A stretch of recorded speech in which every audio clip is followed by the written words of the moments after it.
పచ్చిమిర్చి వేసుకోవాలి. ఓకే, తర్వాత ఆనియన్స్ వేసుకోవాలి, కొంచెం చిన్నగా వేసుకోవాలి, మరి కాలికి కరివేపాకు వేసుకోవాలి, చిన్నగా ములక్కాయలు వేసుకోవాలి. ఇలా పైన చూసామనుకో కింద పడితే చిన్నగా వేసుకోవాలి. వేయాలి, ఉప్పు వేసుకున్నాక ఉప్పు వేసుకోవాలి.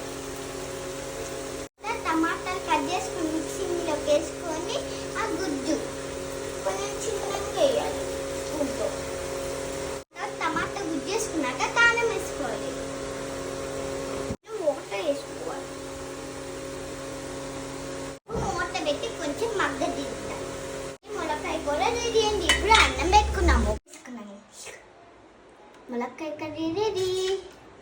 ఓకే, ఇప్పుడు కలుపుకొని తిని ఎలా ఉందో చూద్దాం. ఓకే.